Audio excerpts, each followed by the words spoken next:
How about now? Question 1? Yes? Maybe? What's the answer? C? We sure? How did you get that?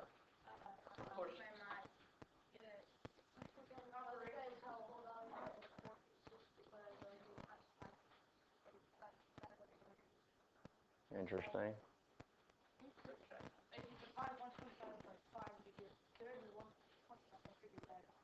So you say it's 25, you say it's 20. Well, problem is one of you is wrong.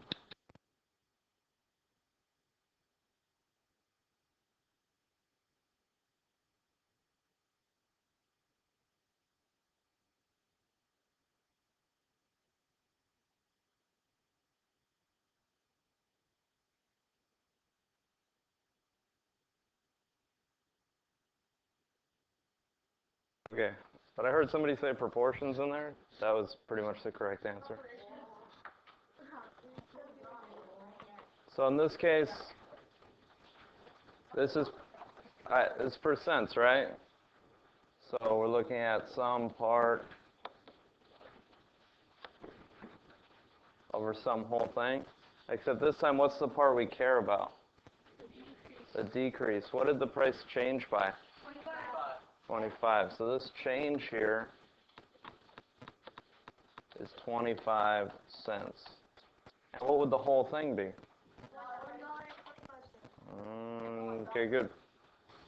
So we always say if we're talking about percent of change, we look at the change compared to the original price.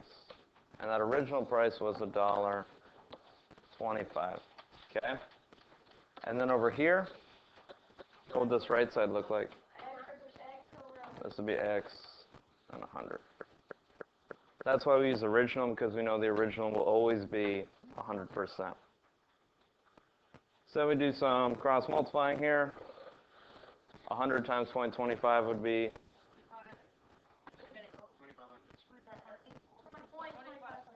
0.25. What is that? Wow. That has 25. Okay, what do we do with that? I know. Divide by. We divide this by 1.25. If you don't want to divide by decimals, what can we do? We move it 2 times to the right, which means we move this decimal, which we just found, 2 places to the right. And we see 125 goes into 250.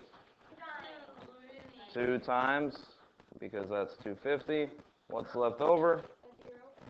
Nothing, which means our answer is indeed 20%. Simplify what? Oh, this one? Yeah, we could do that. We could say 25 over 125, that's the same as 1 to 5. Yeah, but then somebody wasn't paying attention to be like, where'd 1/5 come from? Yeah. All right, so there you go. Answer number 1 is C. Okay, number 2. This one, if it was any other class, I would tell you to look at the answers and sort of substitute and check. But we can do better in this class, right? What could we do with that? Cool. What do we call this form here? What? This is standard form. Actually, hold on. Okay, so if we wanted to check one of our answers. Oh, you didn't get one. Let me give you.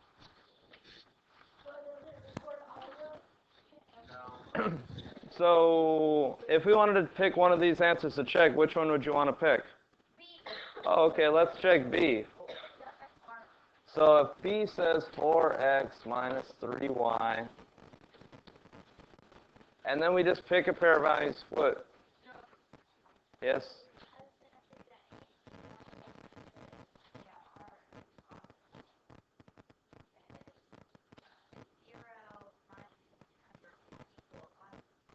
Well, that's why we check them. So we pick that up as we go. So if we say 4x minus 3y is -9, we pick a pair of values in here to check. I would start with the smallest one. So if x is 0, y is 3, and then we just check it. So it's 4 times 0 minus 3 times 3. Does that equal negative 9? Yes, because this is 0 minus 9. Okay, so that works. If it works one time, can we say it works all the time? No. No. So what do we got to do? We do it again. So if we try 3 and 7, so x would be 3, y would be 7. This one here. So 4 times 3 minus 3 times 7. Does that equal negative 9? Are you sure? Or are you just saying that because you want it to be true?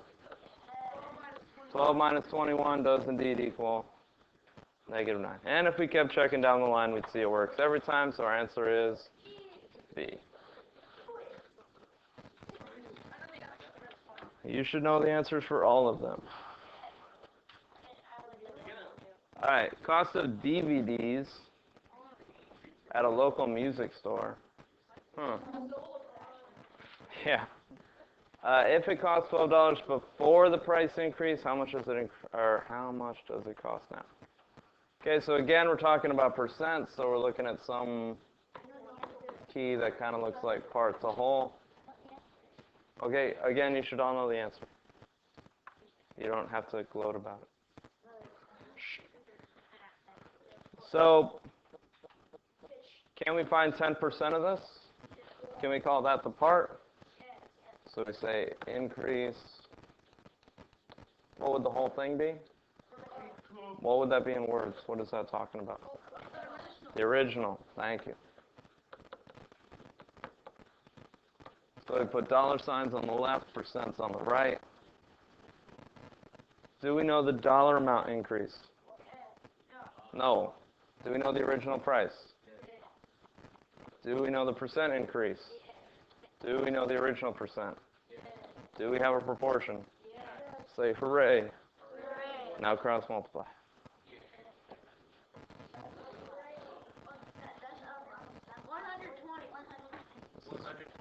120 divided by 100. This would be 1.2. So that's the new price of the CD. It's $1.20. No. You do 12 plus 1. There you go. If that's the increase, we need to then add that back to the original price. Remember to line up your decimals.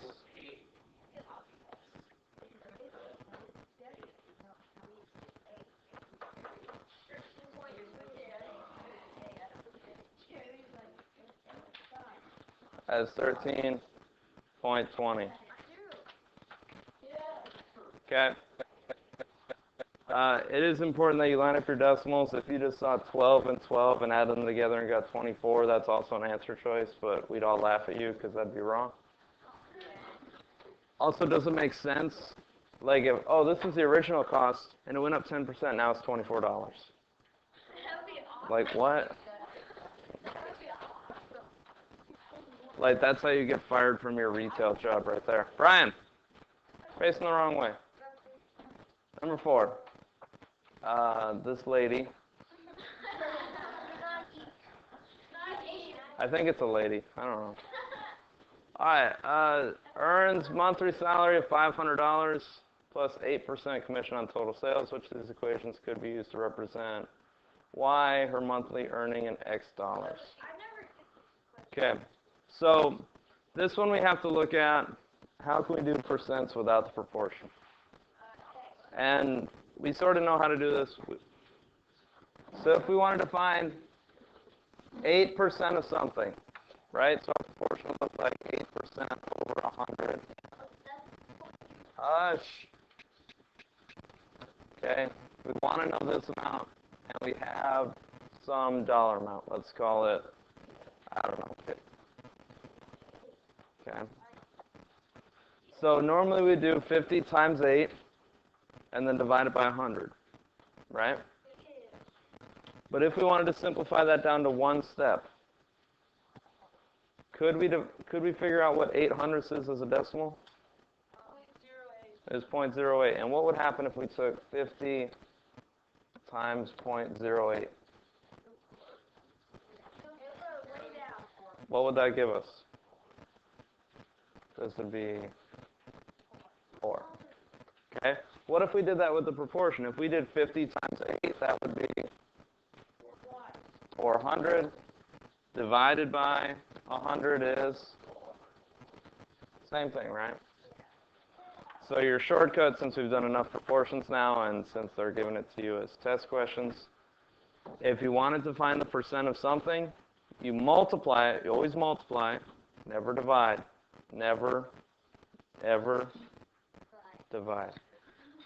So you multiply the amount by the percent as a decimal. So in this case, if we wanted to find 8%, we'd multiply by 0.08. Okay? So it's either going to be C or D. What's the difference between the two? The X and Y are switched, so we need to think, what does X represent? The X is the dollars in sales.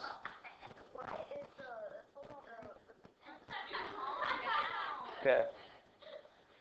So Y is her total, which means Y is what we're solving for, which means Y should be all by itself, which means our answer to this one would be C.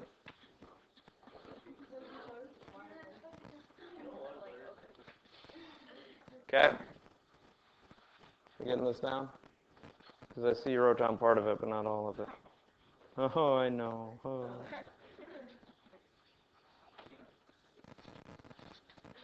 Oh. Yeah. You're right wherever you want. All right, ratio of boys to girls and Amy's. You know, back in my day, you could spell Amy like that. Now it's got to have 2 E's and an I.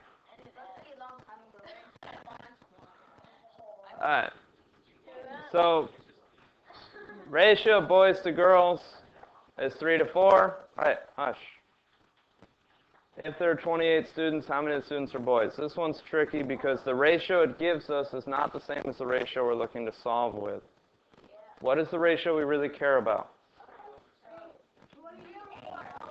We care about students, and we want to know what? So what should our ratio look like? This should be boys to...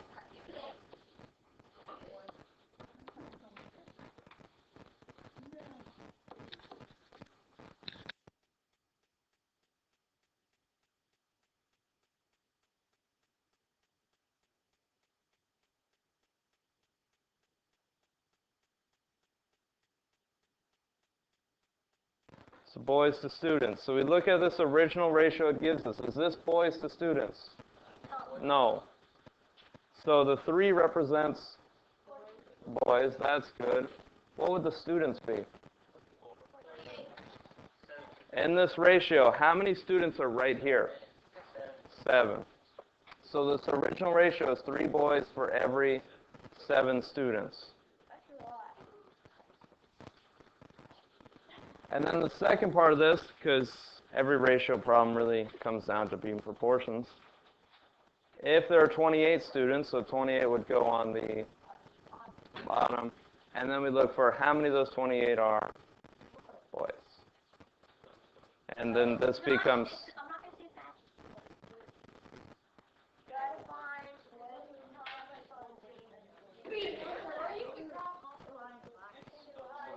Okay.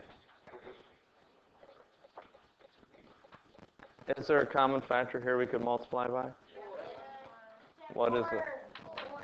So if we take this, multiply both sides, multiply it by 4 over 4. 7 times 4 is 28. 3 times 4 is 12. So x is, which goes back to what you know about equivalent fractions and has nothing to do with magic anything. Absolutely positive. Okay, 5 down, 26 more to go. All right, number 6. This one's pretty straightforward. Sequences. If we're doing sequences, what's our first step? Well, before that, we make a chart. Good thing the chart's already made for us. After we make a chart, then we find a pattern.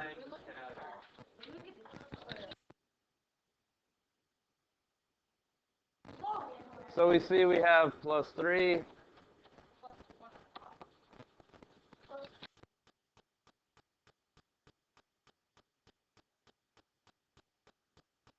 Okay, so if our pattern, if our common difference is 3, what does that mean for our rule? It means something's going to be multiplied by 3. So part of our rule's got to be 3 times our position, which is n. And that really narrows it down because only one of our answers has 3n in it. So let's check it. So if we say our rule is 3n, let's not even do that. Let's assume it's not multiple choice.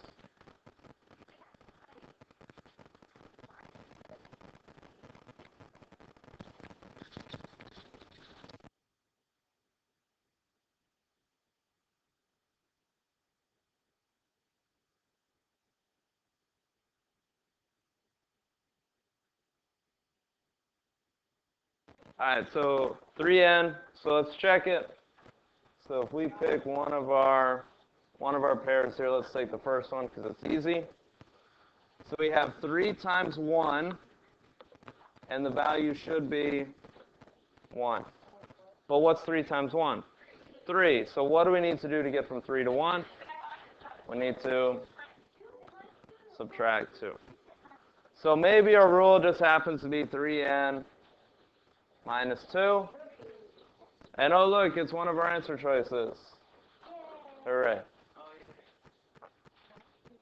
Okay?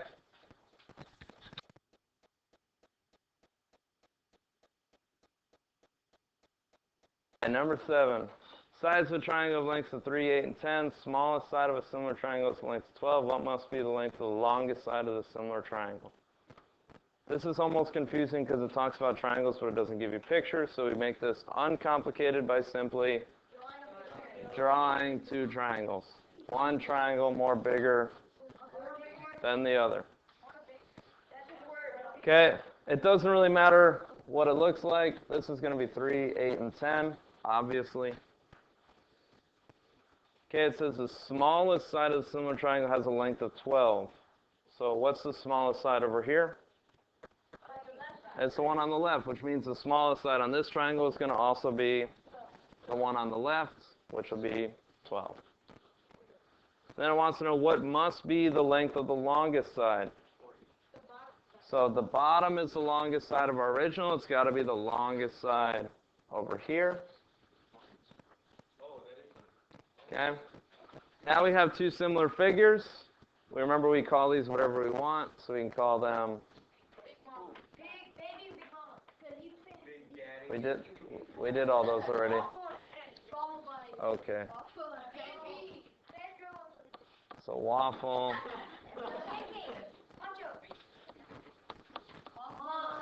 All right. So we make our key that looks like waffle over pancake. Okay, we pick a side from waffle. 3. What does that correspond to on pancake? Okay, we pick another side from waffle. 10. Whoa, wait. What did I do wrong? I didn't do anything wrong. And that goes with 40. Oh, I gave out the answer. Oh, son of a gun.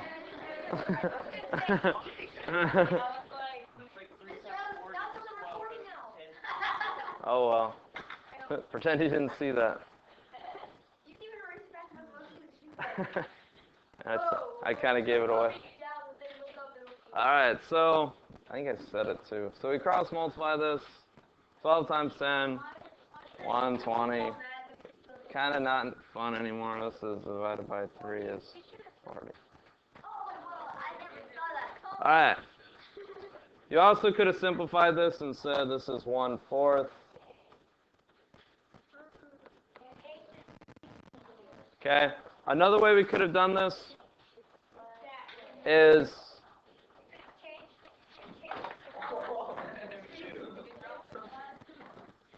we could have looked at what's happening here. If we look, what is this relationship between 3 and 12? It's times 4. So what's that going to have to mean about a relationship between 10 and x? Times 4. So we could have said, if our, what do we call that? There's 2 words for that. The scale factor. The scale factor is that relationship between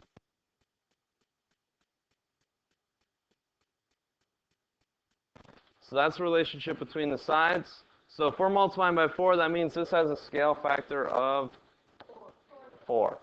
So if we take 10 times 4, we do get 40.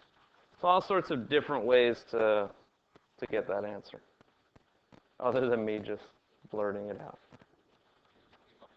All right, yeah, common sense.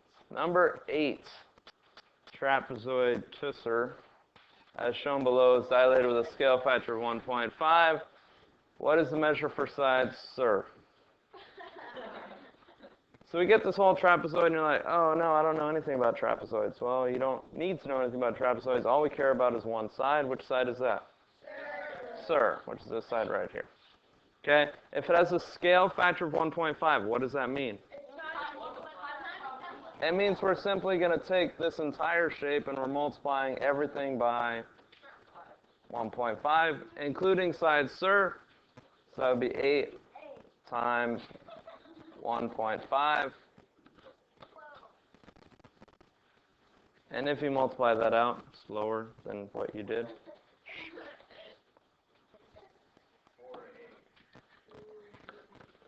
We do get 120 with a decimal point. That is 12. Okay? What would be the length of TR? Sure. That'd be 15. How about us? 9. And ut? 7.5.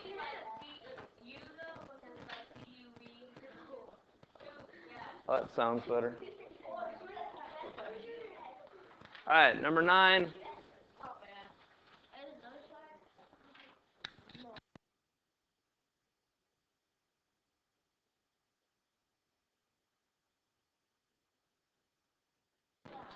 So John and Marisol can't agree on which scooter company to use. This is totally realistic.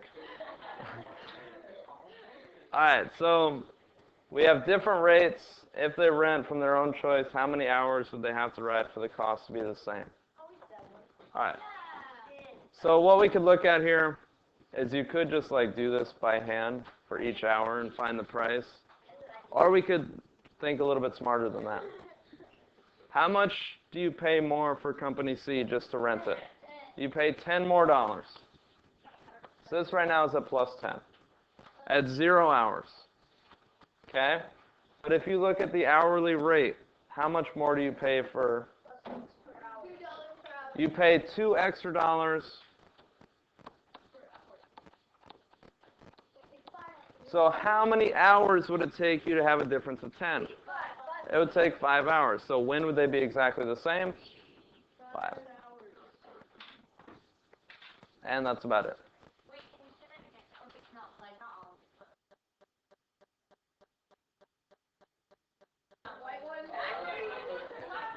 That's a scooter. This one. This is the scooter our kids are in. All right. All right.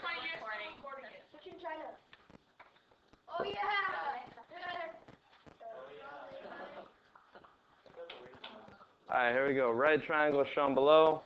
Again, dilated. Okay, not so bad. So if it's dilated by 2.5, what does that mean it's going to happen to all of our sides? They're all going to be multiplied. So what you're going to do right now, quietly, is you're going to figure out what's 10 times 2.5, what's 6 times... On your paper, you're going to work out those three things.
Right, 2.5 times 6. Wait, who said? It's 15. 2.5 times 8.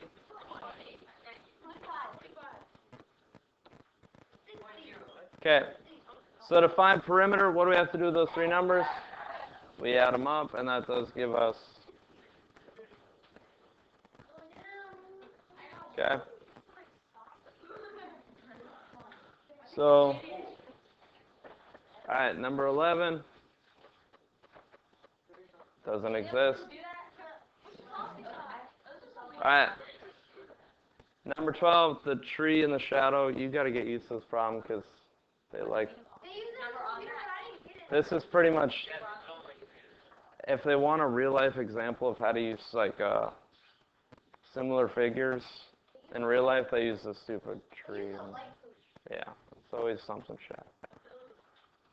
So what is x, the length of the tall... Oh, it's a ladder this time. Okay, cool, whatever. So what's the length of the ladder in feet? So we have what? We have two similar triangles. So we need a name for these.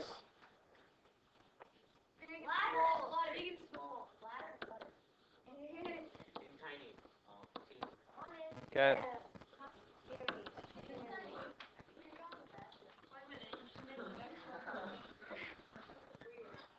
So big and small, we pick one side from the big triangle. 30. What does that correspond to on our small triangle? 10. It's equal to, we pick another side from our big triangle. X goes with 12. Now you have a proportion that you can solve on your own quietly. Great. Okay.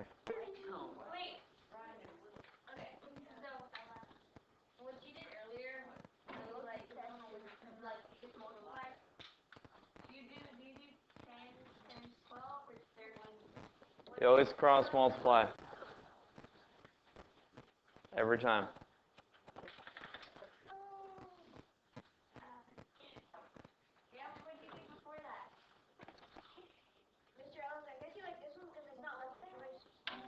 Yeah, I took out the multiple choice answers on this one so it fit on the page. Now I can't. Actually, I probably could. I mean, if I just said, like, and the ladder's 36 feet. But I wouldn't do that to you.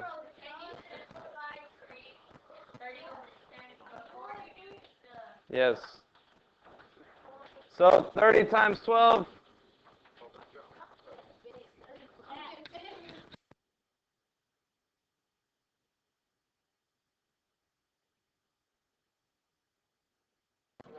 If we divide that by 10, we do get...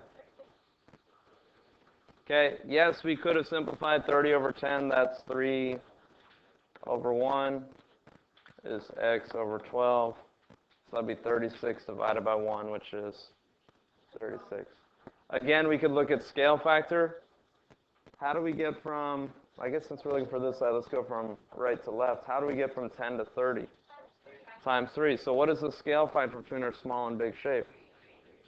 So we have a scale factor of 3, which means if our ladder is 12 feet, what can we multiply it by to get x? We say, what's 12 times 3? What a surprise. 36. So the answer is 36.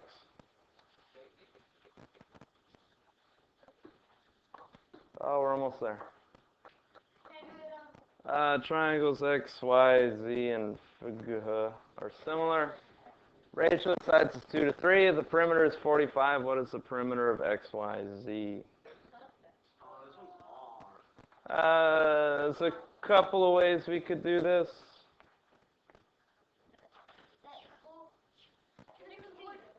What? So what we could look at here is if we just pick one side and call one of these sides 2, one of these sides 3, right? And we also know the perimeter of this is,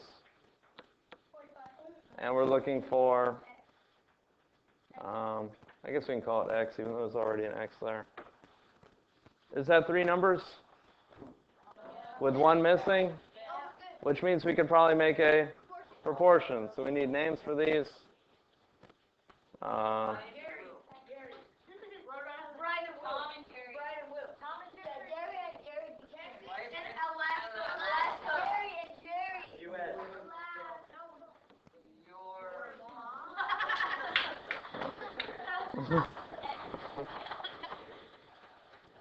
And Alaska. All right. So we have Texas and Alaska. So we pick something we know from Texas. And then we know the perimeter of Texas is.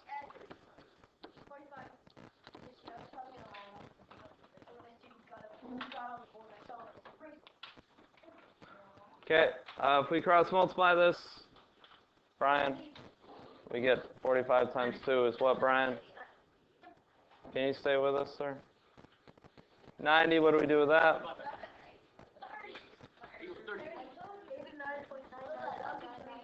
Yeah. It is 30. So this one's a little bit different. Instead of finding a side, you have the whole perimeter.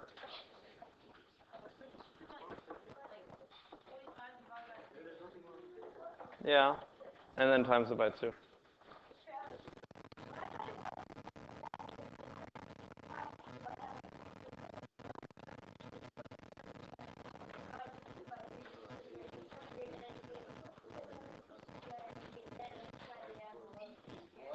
That works too.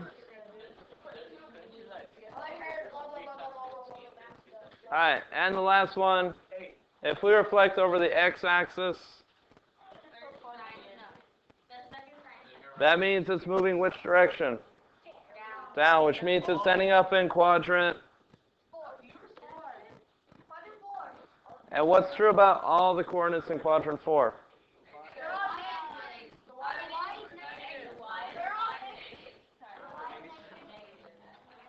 Can we answer a question based on that? Well, we have B and D.